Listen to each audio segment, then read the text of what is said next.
Welcome to Storyflix. In this video, we will discuss a thriller from South Korea that has a stunning ending twist.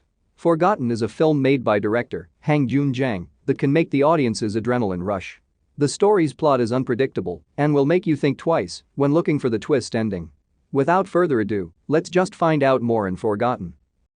Forgotten begins with a scene where Jin-Seok wakes up from a nightmare in a speeding car.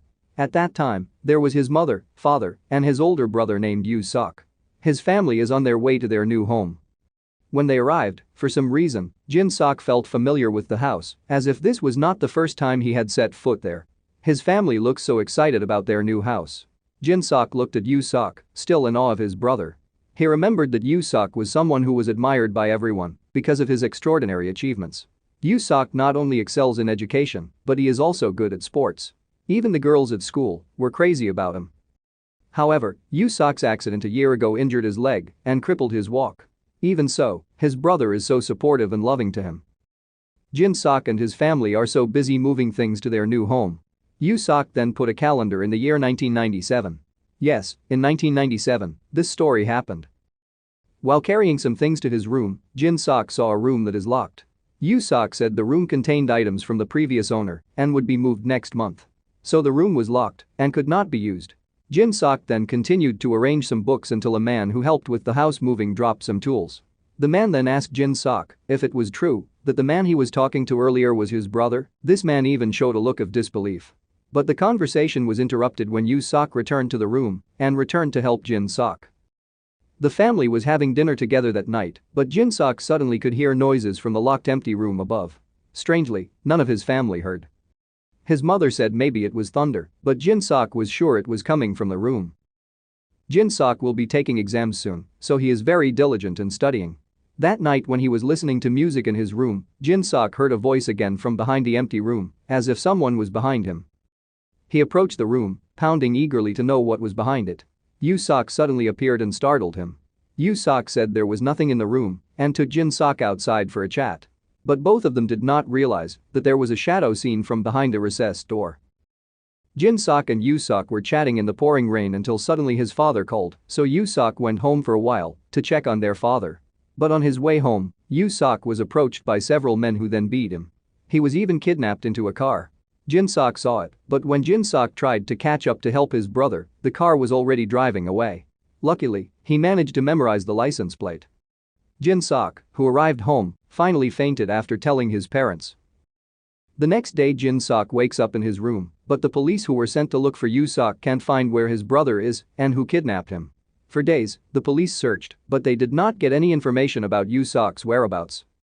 Jin-Seok is waiting, and he is always taking his medicine because he is hypersensitive. One night while sleeping, Jin-Seok woke up because he could hear voices again from behind the empty room. Suddenly the door of the room opened by itself, as if someone was approaching it. But it turned out to be all just a nightmare. On the 15th day after Yoo-Seok was kidnapped, his brother finally came home. But Yoo-Seok had absolutely no recollection of who had kidnapped him. He seemed to have forgotten his memory. One night while sleeping, Jin-Seok realized that his brother had gone out at night but ignored it and fell asleep again. The following day, as he was about to take his medicine, the pills fell under the cupboard. Jin-Seok ended up not taking his medicine that day. Then while having breakfast with Yoo-Seok, Jin-Seok asked where his brother had gone last night, but Yoo-Seok assured him that he was not going anywhere. When he was about to go to work, Jin-Seok felt something strange with Yoo-Seok's way of walking because suddenly his right leg was limping, even though as far as Jin-Seok knew, it was his left leg that was limping. But Yoo-Seok said it wasn't worth discussing. Night fell, and Jin-Seok was busy studying until he fell asleep on his desk. In the middle of the night, Yoo-Seok woke up looking at his brother with a sharp gaze. He then took a pencil and pointed it as if to stab his brother in the eye. He then left. At that time, Jin-Seok was not asleep and he followed Yoo-Seok out of the house. Surprisingly, Yoo-Seok was able to walk normally. What exactly was Yoo-Seok hiding all this time? By taking a taxi, Jin-Seok finally arrived at the place where Yoo-Seok got off. There he could see Yoo-Seok walking into a narrow alley, smoking and without wearing his glasses. After passing through the hall, Yoo-Seok finally arrived and spoke with two men who turned out to be police officers who had been tasked with finding his missing brother. How could the two cops now be Yoo-Seok's men? Who are these people, actually? While following Yoo-Seok, Jin-Seok is caught red-handed and begins to be chased. He tried to escape through various narrow alleys until he outwitted the two men and disappeared into the darkness. Without knowing it, Yoo-Seok was behind him. With one gulp, he was knocked unconscious by his own brother. Jin-Seok then wakes up on his desk, as if everything that happened to him was just a dream. He immediately locked himself in the bathroom, and he was pretty sure it wasn't all a dream. Yoo-Seok tried hard to convince him that it was all a bad dream. But Jin-Seok is confident that the man out there is not his brother. But who is that man really? Jin-Seok, who sneaks out of the bathroom, is finally ambushed by Yoo-Seok. The two duels until Yoo-Seok convinces Jin-Seok that it was all just his imagination. It was because Jin-Seok forgot to take his medicine yesterday. Jin-Seok felt very ashamed because he had accused his brother of such stupidity. He then returned to his study desk. That's when he realized one thing: the pencil Yoo-Seok used when trying to stab his eye was there. That is, the man just now is not his brother. Jin-Seok told his mother about it. His mother was so shocked to hear it, did not understand what really happened to Yoo-Seok. That night Jin-Seok woke up from his sleep and went down to the kitchen for a drink. Without realizing it, he listened to his mother's conversation on the phone, who said that Jin-Seok was aware of all their plans. Turns out his mother was also a part of all this. The information Jin-Seok heard so shocked him that he finally ran out of the house to hide. Then when he heard that his mother was going to his room to check, Jin-Seok quickly climbed the wall in the pouring rain to return to his room. Luckily he was already in bed when his mother came into the room. Though his whole body was wet from the rain. His mother walked over to Jin-Seok, who was pretending to be asleep. When she made sure Jin-Seok was still sleeping, his mother then came out of his room. Hearing the door closing sound, Jin-Seok immediately got up, but his mother was still there. Smiled at him. Jin-Seok had absolutely no idea what had happened, and he knew he had to leave the house immediately. So climbing the same window, he jumped out and fled. While in front of the gate of his house, he passed his father. But his father looks different. His mother appeared behind him and looked at him differently. His father and mother looked like other people back then. Jin-Seok knew he was in danger, so he immediately decided to run away. A man sent by his parent immediately chased after him. Jin-Seok finally managed to escape and arrived at the police station. At the police station, Jin-Seok tried to explain if there were people who pretended to be his family. When checking his data, the police said that Jin-Seok was born in 1977, which means he is currently 41 years old.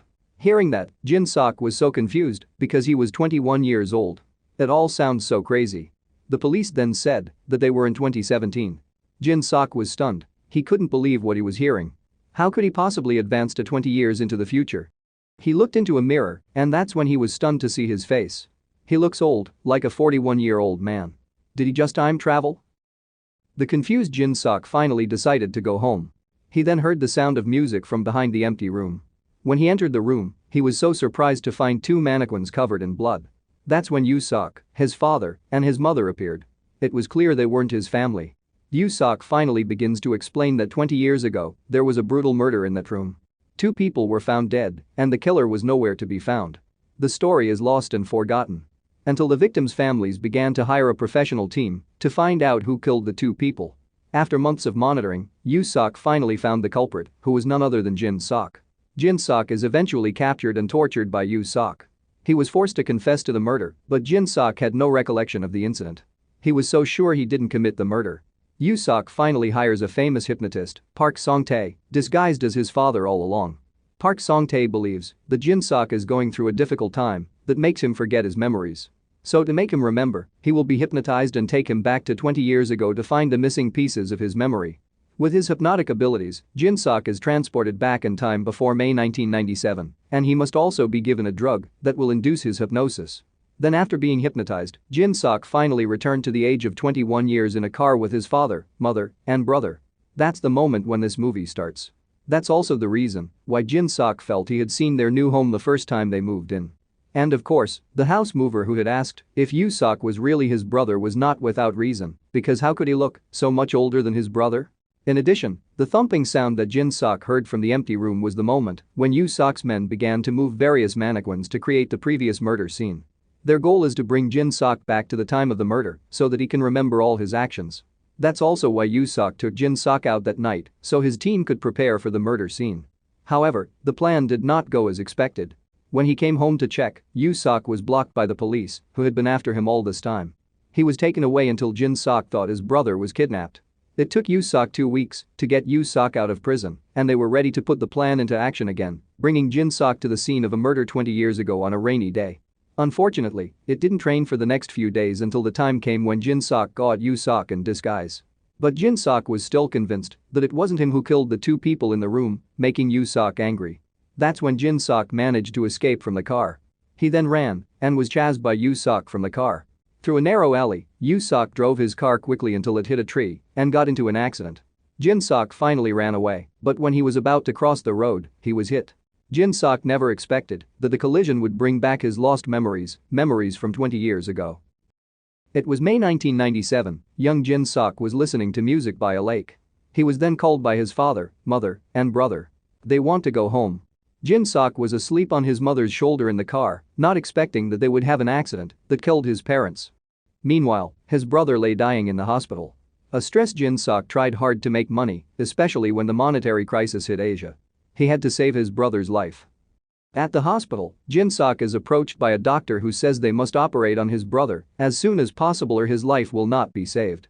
Jin-Seok was so frustrated that he had no money until he finally got a reply from someone's email saying he would give him a lot of money if Jin-Seok would do a task, murdering someone.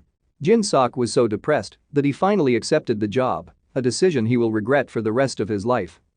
That night, Jin-Seok arrives at the scene of the murder. It was raining heavily, and Jin-Seok was ordered to kill the woman in the house, but he was not allowed to touch his 2 children. In the master bedroom, Jin-Seok could see a woman sleeping with her son. But Jin-Seok changed his mind. When she was about to leave, the woman woke up and was so shocked to see Jin-Seok standing holding a knife. Jin-Seok said if he was going to leave as long as the woman didn't scream. Unexpectedly, her daughter woke up and came down from the upstairs room.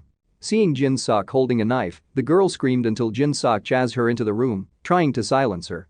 The two collided at the door until Jin-Seok accidentally stabbed the girl in the stomach and killed her. Her mother, who came in, was so hysterical and screaming.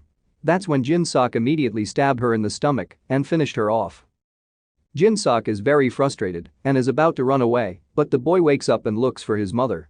Jin-Seok asks the boy to go back to sleep and counts 1 to 100, promising that his mother will return soon. When he was about to leave, Jin-Seok realized that the person who ordered him to kill was the doctor at the hospital. Jin-Seok finally met the doctor. The doctor was so angry that his daughter died. When his goal was to ask Jin-Seok to kill his wife so he could get her insurance money. The two then dueled until the doctor fell from the roof of the building and was killed.